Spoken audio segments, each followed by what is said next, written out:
नमस्कार दोस्तों, आज मैं आपके लिए लेकर आया हूं अमोघ तांत्रिक का खौफनाक अनुभव। अमोघ तांत्रिक जो कि उत्तर प्रदेश के रहने वाले एक पुराने तांत्रिक हैं। इस समय वो तंत्र मंत्र छोड़ चुके हैं क्योंकि उनकी उम्र काफ़ी ज़्यादा हो चुकी है, लेकिन उन्हें लगभग 50 सालों का अनुभव है और उन्होंने अपनी ज़िंदगी में बहुत कुछ ऐसा किया जिसे जानने के आप उत्सुक होंगे। एक तांत्रिक अपने जीवन को कैसे बिताता है, तंत्र मंत्र कैसे करता है, लोगों की मदद कैसे करता है। दोस्तों, ये सीरीज बड़ी ही रोमांचक होगी और जिसके अलग अलग एपिसोड मैं आपके लिए लेकर आया करूँगा। उनके अनुभव से, उनके जीवन के वो किस्से आप सच में इसे सुनना बहुत ज़्यादा पसंद करेंगे। तो इस वीडियो के ख़त्म होने के बाद कमेंट्स में ज़रूर बताइएगा कि ये कहानी आपको कैसी लगी। तो अब सीधे इस कहानी की तरफ बढ़ते हैं। तो सबसे पहले बात कर ही लेते हैं अमोघ तांत्रिक जी की। इस समय अमोघ तांत्रिक जी की उम्र 82 साल है और वो तंत्र मंत्र छोड़ चुके हैं, लेकिन किसी ज़माने में वो अच्छे तरीके से तंत्र मंत्र किया करते थे। शमशान में तंत्र मंत्र करना, कब्रिस्तान में करना या किसी सुनसान जगह पर तंत्र करना, 50 सालों तक उन्होंने यही सब किया। लेकिन वो बाकी तांत्रिकों की तरह सब कुछ छोड़कर किसी शमशान में नहीं रहा करते थे, बल्कि उत्तर प्रदेश के एक गांव में उनका घर हुआ करता था और उन्हें काफ़ी लोग पहचानते थे। और वो घर में लोगों की मदद करते, उतारा या कहीं भूत निवारण करना, इसके लिए वो घर से दूर भी जाया करते थे किसी के घर में। और जो पहला किस्सा मैं आपको बताने वाला हूँ, उसमें अमोघ तांत्रिक जी का सामना एक प्रेत आत्मा से हुआ था। और कैसे सामना हुआ था, उस सब की जानकारी आपको कहानी में मिलेगी। तो अमोघ तांत्रिक जी घर में ही थे। उनसे मिलने के लिए एक आदमी और उसकी पत्नी आई। उनकी उम्र होगी कोई 30 से 32 साल के करीब दोनों की। अब अमोघ तांत्रिक जी औरतों से सीधे मिला नहीं करते थे, यानी वो चाहते थे कि अगर कोई औरत या कोई लड़की छोटी भी आई है तो उसके साथ जो कोई मर्द है मैं उसी से बात करूंगा, उसे समझाऊंगा। तो वो औरतों से थोड़ा दूर रहा करते थे। वैसे भी ब्रह्मचारी थे वो। तो उस आदमी को उन्होंने कहा कि आप अपनी पत्नी को पीछे छोड़ सकते हैं, मैं आपसे बात करूंगा, आप जो भी समस्या बताना चाहते हैं मुझे बता सकते हैं। उस समय उनके घर में ज़्यादा भीड़ नहीं हुआ करती थी, क्योंकि ज़्यादा लोगों के पास जो समस्याएं होती हैं वो अलग तरह की होती हैं। ये सिर्फ प्रेत निवारण, भूत प्रेत की समस्या या घर के शुद्धिकरण का कार्य किया करते थे, तो ज़्यादा भीड़ नहीं होती थी। तो उस आदमी ने अमोघ तांत्रिक को अपनी समस्या बताई कि ये मेरी बीवी है और मेरी बीवी पिछले 9 दिनों से सो नहीं पाई है। तो अमोघ तांत्रिक ने पूछा कि इसका कारण क्या हो सकता है, आपने डॉक्टर को दिखाया? कभी कभी समस्याएं शारीरिक होती हैं या मानसिक होती हैं, तो डॉक्टर को दिखाना सबसे पहले चाहिए किसी तांत्रिक के पास आने से पहले। तो उस आदमी ने कहा, जी मैं डॉक्टर के पास जा आया, पिछले 5 दिनों से हम यही कोशिश कर रहे हैं। डॉक्टर ने नींद की दवाई भी दे दी, लेकिन मेरी बीवी सो नहीं सकती। अगर वो सोएगी तो खुद को चोट पहुंचा सकती है। तो अमोघ तांत्रिक जी ने पूछा कि समस्या तो कुछ अलग ही लगती है, अगर ऐसा है तो मैं जानना चाहूँगा।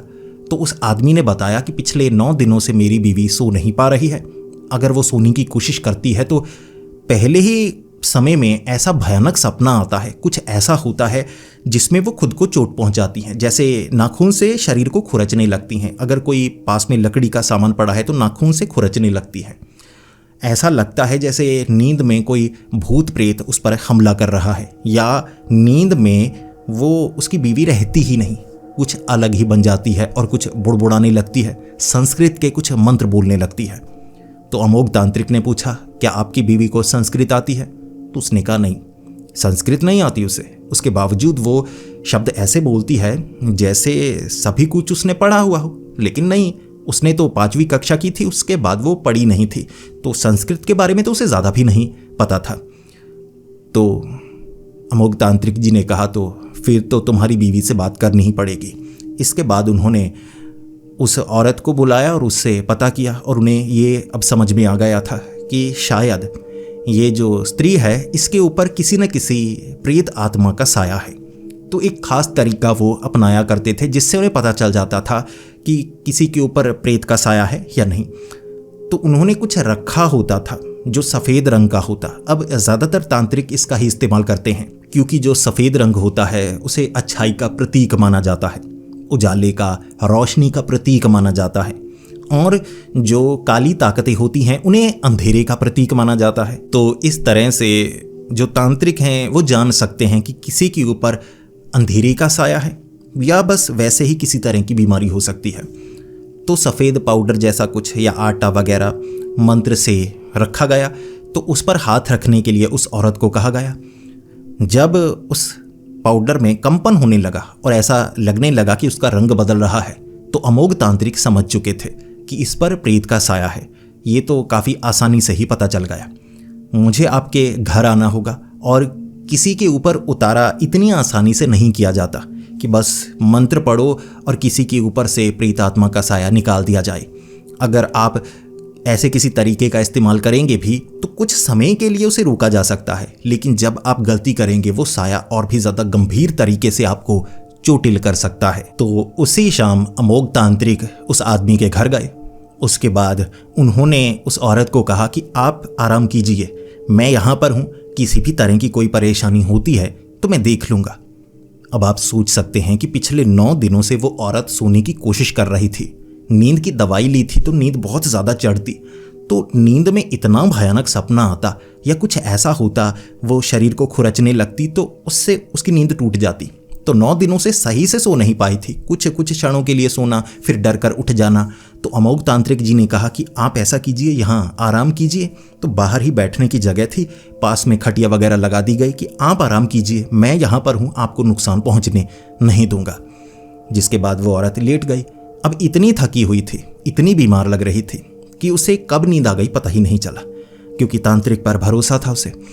तो जैसे ही वो औरत सोई, बुड़बुड़ाने लगी, और संस्कृत के वो शब्द थे जिसे अमोघ तांत्रिक समझ रहे थे। उन्होंने कहा कि ये तो संस्कृत के शब्द हैं। अब ऐसा नहीं है कि ये कोई आम इंसान इतनी आसानी से इन मंत्रों को सीखे। ये मंत्र पूजा के काम आते हैं, शुद्धिकरण के कार्य में इस्तेमाल किए जाते हैं। यानी किसी चीज़ का जब निर्माण हो रहा हो, घर का निर्माण हो, तो इन संस्कृत के मंत्रों का इस्तेमाल किया जाता है। ये क्यों बुड़बुड़ा रही है, हमें जानना होगा। फिर जो वो औरत थी वो भारी आवाज़ में बोली, और ऐसा लग रहा था कोई मर्द बोल रहा हो। अब वो डर के मारे कांपने लगी थी, नींद में थी, जैसे कुछ सपने में देख रही हो। अमूमन कभी कभी हमें डरावना सपना आता है, लेकिन ऐसा नहीं कि लगातार डरावने सपने आते रहें। तो वो औरत डरने लगी, कांपने लगी, और फिर कहने लगी, मुझे सोने मत दो, मुझे सोने मत दो, मैं बचने वाली नहीं। इसके बाद उसने क्या किया, अपनी एक तरफ वाली बाजू थी ना, अपना इधर वाला हाथ उठाया और ऐसे ऐसे खुरच कर ना निशान बनाने लगी। बाजू के ऊपर निशान बना दिया। और ऐसा ही उस आदमी ने बताया था कि मेरी बीवी को मैं दिखा नहीं सकता, लेकिन शरीर पर, शरीर के अंगों के ऊपर ऐसे खुरच कर ना निशान बना देती है, जैसे खुरच डालती है। तो जब अमोघ तांत्रिक ने बाजू पर बना वो निशान देखा, उन्होंने कह दिया, उठाओ, जल्दी से उठाओ उसे। तो जैसे ही उस आदमी ने अपनी बीवी को उठाया, अमोघ तांत्रिक तब तक कुछ समझने लगे थे। एक तो संस्कृत के मंत्र बोल रही है, दूसरा ये जो निशान बना रही है ये कोई साधारण निशान नहीं है। ये भी वही है, जब किसी नई इमारत का निर्माण किया जाता है तो खास शुद्धिकरण के लिए इस तरह के आकार बनाए जाते हैं। इन्हें कोई अशुभ आकार, साइन नहीं कहा जा सकता, ये साधारण है। लेकिन आखिर एक प्रेत आत्मा संस्कृत के मंत्र बोल रही है और इस तरह के निशान बना रही है, इसका कारण क्या हो सकता है? तो अमोघ तांत्रिक सोचने लगे अब क्या किया जा सकता है। फिर उस आदमी ने घबराकर अमोघ तांत्रिक को कहा, जी ऐसे निशान तो कभी कभी बैठे बैठे भी ये बनाने लगती है। मुझे लगता था कि पता नहीं हाथ इसके कांपते हैं तो वैसे ही कुछ बना देती है। तो बेडरूम की दीवारों पर बने हुए वो निशान उस आदमी ने भी दिखाए, यही निशान थे। उसने तो ध्यान दिया ही नहीं कि ऐसा भी हो सकता है। ये निशान जैसे मंत्रों के लिए, तंत्र के लिए इस्तेमाल किए जाते हैं, लेकिन अच्छे निशान कहा जाता है, साइंस, बुरे साइंस नहीं होते। तो ऐसे निशान बने हुए थे।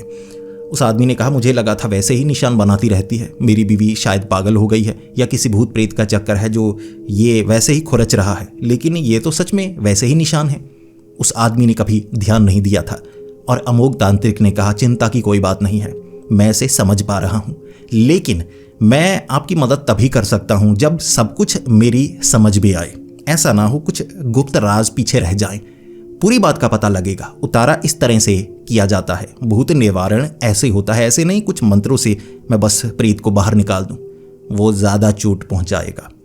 फिर से अमोघ तांत्रिक ने सही से समझा दिया था कि अभी समय लगेगा। फिर अमोघ तांत्रिक जी उस औरत को कहने लगे कि आप ऐसा कीजिए, आप बैठ जाइए, आप आराम कीजिए, मैं आपके पति से कुछ बात करना चाहता हूँ घर से बाहर। जिसके बाद अमोघ तांत्रिक जी ने उस आदमी से बात करना शुरू कर दिया। जब से ये शुरू हुआ है, मुझे ये बताओ आपकी बीवी कहाँ कहाँ गई है? आपको सब कुछ पता होना चाहिए, कुछ भी ऐसा ना हो जो आप मुझे ना बताएं, बताइए। तो उस औरत का पति सब कुछ बताने लगा, क्योंकि गांव में टॉयलेट नहीं थी उस समय, तो कहाँ उसकी बीवी जाती थी सुबह 2 नंबर करने के लिए, ऐसे कोई ऐसी जगह, तांत्रिक यही जानना चाहते थे कि कोई ऐसी खंडहर वाली जगह जहाँ प्रेत हो सकते हैं। अकेले में ऐसी जगह तो नहीं गई। तो उस आदमी का पति बताता चला गया कि वहाँ सब्जी लेने भी हम इकट्ठे गए थे, उसके बाद एक मंदिर में भी गए थे, अरे हाँ पीछे भी आते वक्त वो खंडहर जैसी जगह है वहाँ पर भी गए थे। तो जब खंडहर का नाम लिया तो जो अमोघ तांत्रिक थे उनका दिमाग घूमने लगा, क्योंकि जो खंडहर होते हैं उसे किसी ज़माने की कोई इमारत कहा जा सकता है, यानी निर्मित चीज़। जो निर्मित चीज़ होती है वो घर की तरह होती है, और जब किसी इंसान की भटकती हुई आत्मा कोई स्थायी स्थान चाहती है तो खंडहर उसे सबसे अच्छे लगते हैं, क्योंकि किसी ज़माने में वो घर हुए होते हैं, तो वो आत्मा उससे जुड़ सकती है। वैसे जंगल में भटकती हुई आत्माएं कम होती हैं, किसी न किसी ऐसी जगह से वो जुड़ जाती हैं। बंद पड़े घर खंडहर। तो अमोघ तांत्रिक ने पूछा कि खंडहर कौन से खंडहर? अब उस इलाके के पास में एक पुराने मंदिर के खंडहर थे। अब उस खंडहरों के बारे में कहा जाता है कि वो जो मंदिर था ना, वो बन ही नहीं पाया, यानी कि जब मंदिर का निर्माण हो रहा था किसी कारणवश, अब वो कारण किसी को नहीं पता। कोई कहता है कि कुछ लोग थे ज़मींदार बड़े बड़े, वो नहीं चाहते थे यहाँ पर मंदिर बने, क्योंकि दूसरी तरफ मंदिर है, तो उन्होंने मंदिर पूरा होने नहीं दिया। पहले ही जो पुजारी था वो मर गया, ऐसे वैसे कई कहानियाँ बनने लगी थी। तो अमोघ तांत्रिक जी को लगा कि ऐसा हो सकता है कि वो मंदिर जुड़ा हुआ हो आपकी बीवी के साथ। मुझे बताइए वो मंदिर कहाँ है? मैं एक बार उस मंदिर के खंडहर में जाकर आना चाहता हूँ, महसूस करना चाहता हूँ, क्या वहाँ से आपकी बीवी के साथ कुछ जुड़ा हुआ है? तो उस औरत के पति ने कह दिया। अब अमोघ तांत्रिक रात के वक्त, ये वक्त 11 बजे का होगा, क्योंकि एक बार काम शुरू कर दिया, न सोना है न खाना है, बस काम की तरफ ध्यान देना है। तो वो सीधा उन खंडहरों की तरफ, रात के वक्त पता था उन्हें वहाँ भूत प्रेत हो सकते हैं। तो जैसे ही वो उन खंडहरों तक पहुँचे, उन्हें बिल्कुल ही साफ हो गया। वहाँ कई बड़े बड़े पत्थर थे, क्योंकि वो मंदिर काफ़ी समय पहले बनने वाला था, बन नहीं पाया, 100-150 साल कह सकते हैं, बन नहीं पाया। वहाँ कई पत्थर पड़े थे, उस पर बने हुए वैसे निशान बिल्कुल साफ था, यानी कि उस मंदिर के निर्माण के वक्त इन मंत्रों का इस्तेमाल किया गया होगा। ये वही संस्कृत के मंत्र थे, वैसे ही चिन्ह थे, बिल्कुल साफ रिश्ता था। जैसे नींद में वो औरत निशान बनाने की कोशिश कर रही है, वैसे ही निशान उन खंडहरों में बने हुए हैं। यानी वो औरत यहाँ पर आई, उसने ये सब देखा। अब ऐसा नहीं है कि मंत्र, कई वहाँ शिलापट्ट थे उन पर मंत्र लिखे हुए कि पढ़कर याद कर ले। कोई इंसान इतनी जल्दी संस्कृत के इन मंत्रों को अच्छे से याद नहीं कर सकता।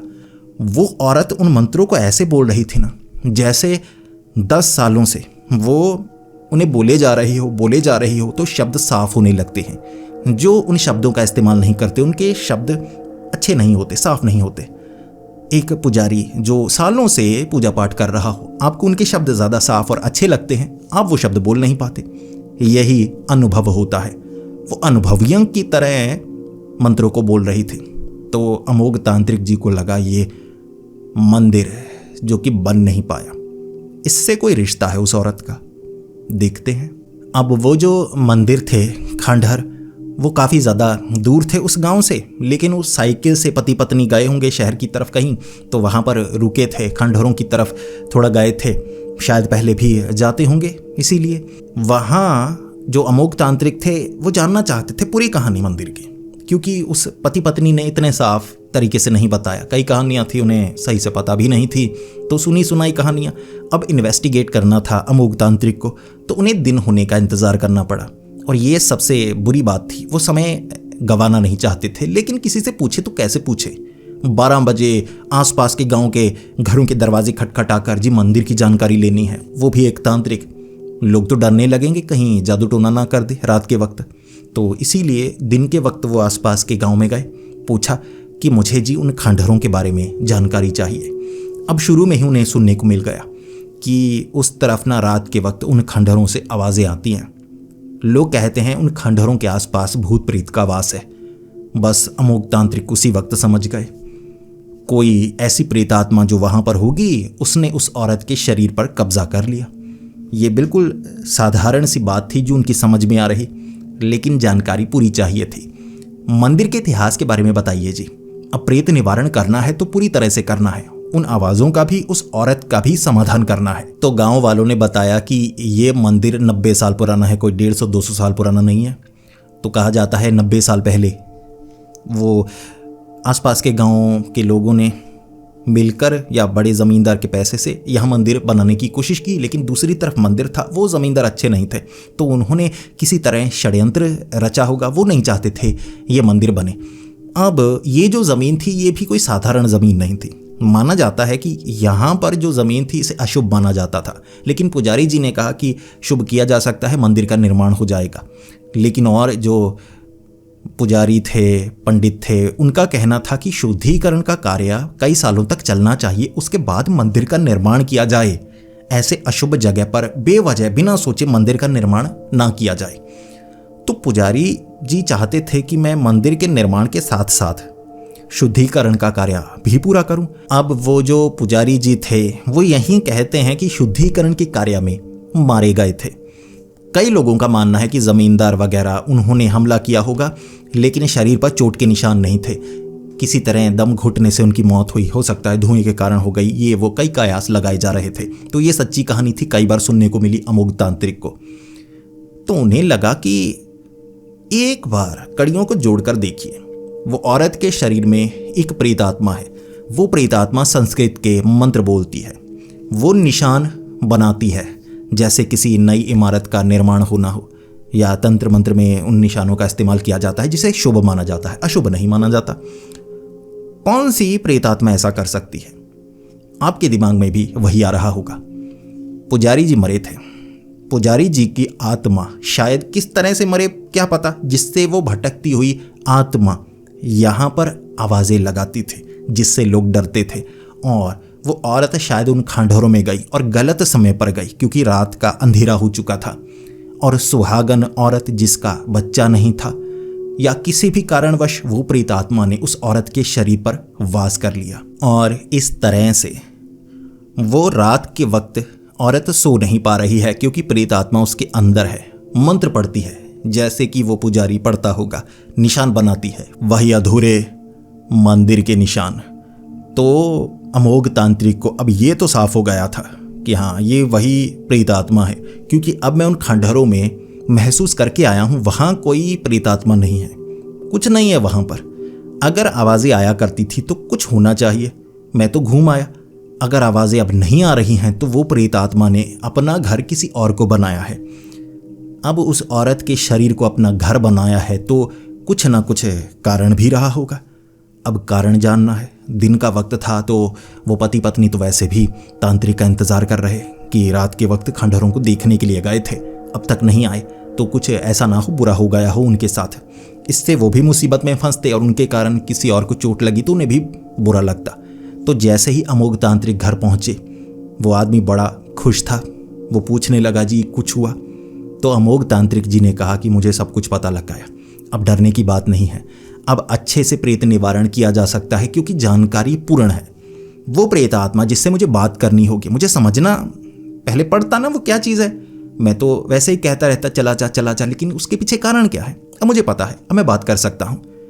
अब अमोघ तांत्रिक जी को उस प्रेत आत्मा से बात करनी थी और उसे इस शरीर को छोड़ने के लिए कहना था। फिर अमोघ तांत्रिक जी ने उस औरत को कहा कि बेटी ऐसा करो, तुम सो जाओ, मैं कुछ मंत्र बोलता हूँ जिससे तुम्हारे दिमाग का शुद्धिकरण होगा, वो आत्मा तो नहीं जाएगी लेकिन तुम सो जाओ। तो दोपहर के वक्त उन्होंने उस औरत को सोने के लिए कहा। उसके पति के साथ तांत्रिक बाहर थे कि सोने दो, मैं देखना चाहता हूँ। अब वो जो प्रेत आत्मा है उसे पूरी ताकत दी गई है, अब देखते हैं वो करती क्या है। तो लगभग आधे घंटे बाद वो औरत पूरी तरह से नींद में थी, अब डर नहीं रही थी। शायद उन मंत्रों के कारण अब उस प्रेत आत्मा को पूरी ताकत दी गई थी, वो उसे शरीर के साथ कुछ भी कर सकता था। लेकिन अमोघ तांत्रिक जी जानते थे कि क्या होगा क्या नहीं होगा।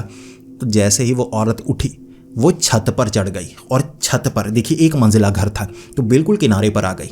वो आदमी डरने लगा था। अमोघ तांत्रिक जी नीचे थे।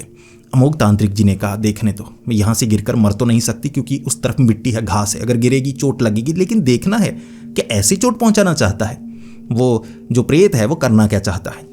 तो वो औरत बिल्कुल किनारे पर आ गई, मंत्र पढ़ने लगी थी। मंत्र पढ़ने के साथ साथ अब संस्कृत के वो मंत्र जो कि निर्माणाधीश कोई इमारत हो उसके लिए पढ़े जाते हैं, उसके बाद नए मंत्रों की शुरुआत की उसने।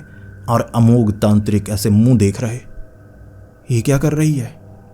अब वो जो मंत्र पढ़ रही थी वो शुद्धिकरण के मंत्र नहीं थे, वो प्रेत निवारण के मंत्र कहे जाते हैं। लेकिन कोई साधारण इंसान उन मंत्रों को नहीं पढ़ता, क्योंकि ये जो मंत्र हैं ये दरवाज़ा खोलने के लिए हैं। अब प्रेत निवारण जो अनुभवी हो वो इसका इस्तेमाल करता है। अब उदाहरण के तौर पर इस तरफ अच्छी ताकत इंसान, उस तरफ बुरी ताकत जो काली शक्तियाँ, अब बीच में दरवाज़ा। अब तांत्रिक पुजारी जो अनुभवी हैं वो उस दरवाजे का इस्तेमाल कैसे करते हैं। इधर कोई प्रेतात्मा है जो मान नहीं रही, तो उन मंत्रों का इस्तेमाल किया जाता है जिसे बहुत खतरनाक माना जाता है, जिससे तांत्रिक पुजारी मर भी सकता है। लेकिन जब रास्ता नहीं बचा तो उनका इस्तेमाल किया जाता है।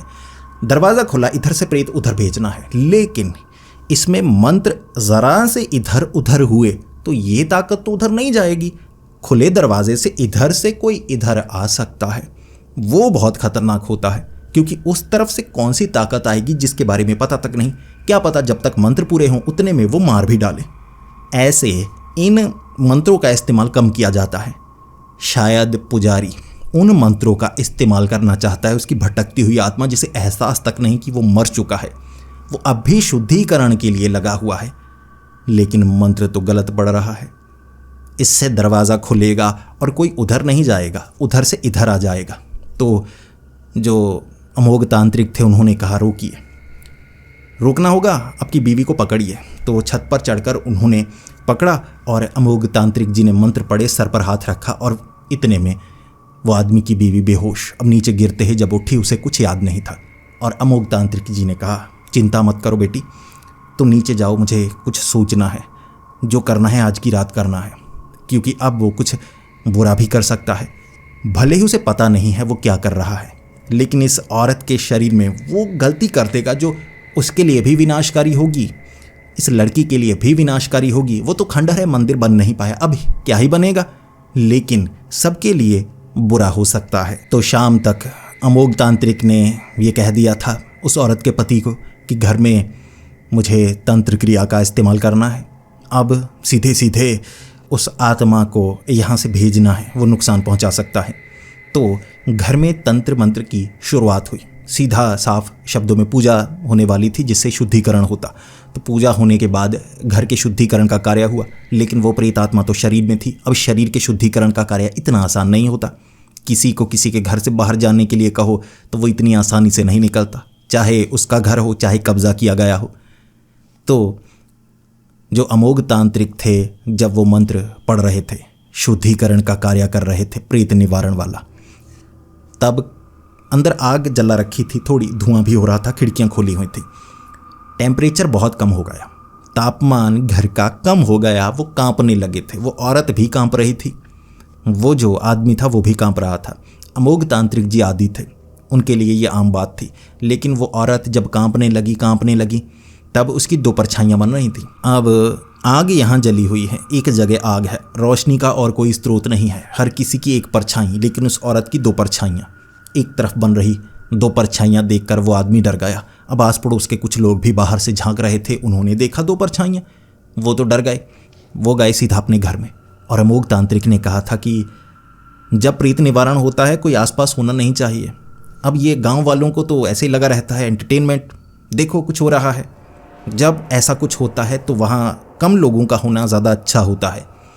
फिर अमोघ तांत्रिक जी प्रेत निवारण क्रिया करने लगे। वो दूसरी जो परछाई थी ना वो हिल रही थी, एक तो जैसे इधर आ गए पीछे बन रही, एक इधर बन रही, वो अलग से हिल रही। वो प्रेत आत्मा थी और उससे अमोघ तांत्रिक जी ने बात करना शुरू कर दिया।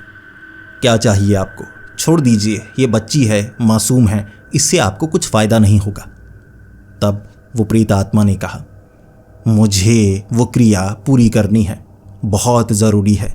उस ज़मीन के शुद्धिकरण का कार्य है, ये मेरे लिए जीने मरने की बात है, मैं करके रहूँगा, चाहे इसमें बलिदान देना पड़े। तो अमोघ तांत्रिक जी ने कहा, बच्ची का बलिदान देने से कुछ नहीं होगा, आप जिंदा नहीं हैं, आपका शरीर तक खत्म हो चुका है, वो मंदिर के खंडहर बन चुके हैं, आप शुद्धिकरण नहीं कर सकते। लेकिन वो प्रेत आत्मा कह रही थी कि मुझे शुद्धिकरण का कार्य तो करना है, मैं वो किए बिना इस बच्ची का शरीर छोड़ने वाला नहीं। इस पर अमोघ तांत्रिक जी डरने लगे, क्योंकि ये वही बात हो रही थी कि जो चीज़ उससे करवानी है, शरीर छुड़वाना है, वो प्रेत आत्मा मना कर रही है। यानी कि सीधे सीधे अब मुश्किल बढ़ सकती है। जब प्रेत आत्मा गुस्से में होती है तो जिसके शरीर में है उसे ख़त्म भी कर सकती है। मानो कि घर मेरा लिया जा रहा है, मैं किसी को घर लेने नहीं दूंगा, घर ही जला दूंगा, वो वाला काम। अब अमोघ तांत्रिक जी ने बार बार उस प्रेत आत्मा को कहा कि बच्ची का शरीर छोड़ दो, जो तुम करवाना चाहते हो वो मैं करूंगा, शुद्धिकरण का कार्य ज़मीन का करवाना है, मैं करूंगा, वहाँ बैठकर जब तक तुम चाहोगे वहाँ मैं वो काम करूंगा, तुम मेरे साथ रहना। उसने कहा, नहीं, वो काम मैं करूंगा, वो मेरी जिम्मेदारी, लोगों ने मुझे जिम्मेदारी दी थी, मैं वो काम किए बिना यहाँ से जाने वाला नहीं, काम तो मैं ही करूंगा। तो अमोघ तांत्रिक जी कह रहे थे, तुम्हारे मंत्र गलत हैं, वो कार्य तुम पूरा नहीं करोगे, उसे बर्बाद कर दोगे, वो ज़मीन और बुरी हो जाएगी। तुम्हारी प्रेत आत्मा जो सिर्फ आवाज़ें लगाती है, उसके सिवा कोई काली शक्ति वहाँ निवास बनाएगी, फिर उस ज़मीन का कोई इस्तेमाल नहीं कर पाएगा। वो प्रेत आत्मा कहने लगी, नहीं, मेरे मंत्र सही हैं, तुम्हें क्या पता, तुम्हें इतना अनुभव नहीं है। अब अमोघ तांत्रिक जी को लग रहा था कि मैं बातों से इससे जीत नहीं सकता, क्योंकि उसे अपने ऊपर घमंड है कि मुझे सब कुछ पता है, लेकिन गलती है, शब्दों में गलती है। अब अमोघ तांत्रिक जी के पास और कोई रास्ता नहीं था। अब तो सीधे सीधे वो जो प्रेतात्मा थी उसे हराना था। तो अमोघ तांत्रिक जी ने कहा कि ठीक है, अगर ऐसी बात है, इस बच्ची के शरीर में आओ, आओ सामने। तो दो परछाइयों की एक परछाई बनी और वो औरत जो कि उसकी लाल आंखें हो चुकी थीं, अब प्रेतात्मा सीधे उसके शरीर में सबके सामने। वो दोनों देख रहे थे कि वो कर क्या रही है। उसके बाल लहराने लगे थे, आंखें हो गई थी लाल, चेहरा बिल्कुल पीला पीला, जैसे खून चेहरे पर आ ही न रहा हो, बिल्कुल लाश की तरह। फिर मर्द जैसी आवाज़, बताओ तुम क्या कर सकते हो। तो अमोघ तांत्रिक जी ने कहा, अगर तुम वो काम करना चाहते हो तो मैं करवाता हूँ, तुम मंत्र पढ़ना, मैं भी मंत्र पढ़ूंगा। अब जब पूर्ण मंत्र हो जाएंगे, तुम्हें वही करना है ना, तो मंत्र पूरे करो, ख़त्म करो उसे, लेकिन इस बच्ची को छोड़ देना, इसे नुकसान नहीं पहुंचना चाहिए। तो वो प्रेत आत्मा ने कहा, बहुत अच्छे, ये मेरे लिए अच्छा है, तुमने ये ताकत दी इस शरीर में अंदर घुसने की, पूरी तरह से इसे कंट्रोल करने की। पहले मैं ये कर नहीं पा रहा था, अब मैं मंत्र बोल सकता हूँ। मैं जैसे ही शुद्धिकरण का कार्य पूरा करूँगा, मेरी आत्मा को शांति, और इस बच्ची को मैं चोट पहुँचने नहीं दूंगा। अब उसकी नीयत एक तरह से साफ थी, लेकिन अमोघ तांत्रिक जी को पता था मंत्र पूरे होते ही जो शैतानी ताकत उस दरवाजे से आएगी वो बच्ची को चोट पहुंचाएगी और शरीर तो उसे मिल जाएगा। फिर नए सिरे से शुरू करो कि वो क्या ताकत है, उसे कैसे रोका जाए। अमोघ तांत्रिक जी ने दिमाग लगाया। अब ये चालाकी दिखानी पड़ती है तांत्रिकों को उतारा करते वक्त, प्रेत निवारण करते वक्त। अब अमोघ तांत्रिक जी वो मंत्र बोलते जा रहे थे। जैसे जैसे वो मंत्र बोल रहा, वैसे वैसे अमोघ तांत्रिक मंत्र बोल रहे। देखने में ऐसा लग रहा था जैसे दो पुजारी ना आपस में मंत्रों का कंपटीशन कर रहे हैं कि तुम बोलो पहले फिर मैं बोलता हूँ। तो उस प्रेत आत्मा को भी अच्छा लग रहा, उससे इसका अनुभव था, लेकिन अमोघ तांत्रिक चालाकी दिखा रहे। जैसे ही अंतिम मंत्र शुरू हुए, वहाँ घर में हवाएं चलने लगी थीं। अमोघ तांत्रिक जी उसी समय वो चालाकी दिखाना चाहते थे। उस तांत्रिक ने दरवाज़ा खोलने के मंत्र पढ़े, इधर अमोघ तांत्रिक ने दरवाज़ा बंद करने के मंत्र पढ़े। अब उस लड़की के हाथ को पकड़ लिया था। जैसे ही उसके मंत्र पूरे हुए, अमोघ तांत्रिक जी ने दरवाज़ा बंद होने के मंत्र पढ़े और जैसे ही इस तरफ मंत्र पूरे हुए, उसके मंत्र पूरे हुए, उसने कहा था मंत्र पूरे होंगे मैं शरीर छोड़ दूंगा, उस तरफ उसने शरीर छोड़ा। इन मंत्रों से वो दरवाज़ा जो खुला तभी बंद हो गया। तो कोई प्रेतात्मा, कोई काली शक्ति वहां आ नहीं पाई। वो लड़की ऐसे कांपी, नीचे गिरी, फिर होश में आ चुकी थी। और इस तरह ये प्रेत निवारण हुआ, यानी उस प्रेतात्मा को चालाकी से शरीर से बाहर निकाला गया। तरीके और भी होते हैं जिसमें चोट भी लग जाती है और जान भी जा सकती है। ये सबसे बेहतर तरीका है संधि करना कि वो प्रेतात्मा क्या चाहती है। अगर तो गलत चीज चाहती है तो फिर तो उसे भगाना ही होगा, वरना ऐसे फंसाया जा सकता है। अमोघ तांत्रिक ने पुजारी की आत्मा को इस तरह से शरीर से बाहर निकाला, उसे भी शांति मिली। वो जो औरत थी वो भी बच गई और इस तरह वो अपने पति के गले से लगी। और फिर अमोघ तांत्रिक जी ने कहा कि बच्ची तुम सो सकती हो, अब चिंता की कोई बात नहीं है। अगर कोई परेशानी हुई तो मैं देख लूँगा। मैं बाकी की रात बाहर गली में गुजारूंगा, मैं घर के अंदर नहीं रह सकता, मैं किसी के घर में रहता नहीं। तो तांत्रिक जो अमोघ तांत्रिक थे वो गली में रहे। कुछ लोगों ने पानी पूछा, बैठे वो बातें की लोगों के साथ, तो रात गुजर गई। तो इधर वो जो औरत थी वो तो नींद में, अब वो डरी नहीं, कुछ नहीं हुआ। प्रेत निवारण हो चुका था, घर के शुद्धिकरण का कार्य हो चुका था। और अगली सुबह पति पत्नी ने कहा कि आपका बहुत बहुत शुक्रिया, हम बहुत बड़ी मुसीबत में थे लेकिन आपने वो मुसीबत को हमसे दूर किया। तो इस तरह अमोघ तांत्रिक वापस अपने घर आ चुके थे, ये प्रेत निवारण करके। तो ऐसे तांत्रिक उतारा या प्रेत निवारण करते हैं जिसे मैंने डिटेल में आपको समझाया। अब अमोघ तांत्रिक जी की जिंदगी की कई कहानियां मेरे पास हैं, उनके किस्से, जब उनका सामना शैतानी शक्तियों से हुआ। अब किसी पर उतारा जब किया जाता है तो कैसे किया जाता है, प्रेत निवारण किया जाता है तो कैसे किया जाता है। और कभी कभी कुछ शक्तियां ऐसी होती हैं कि वो बड़ी मुसीबत को बुलावा देती हैं और हर बार उतारा पूर्ण नहीं हो पाता। कभी कभी तो सामने वाली ताकत ऐसी है कि उसे दूर किया ही नहीं जा सकता। इसीलिए कुछ घर जो भूतिया होते हैं, हर कोशिश के बाद भी उन्हें ठीक नहीं किया जा सकता। तो ऐसे अमोघ तांत्रिक जी के कई किस्से हैं।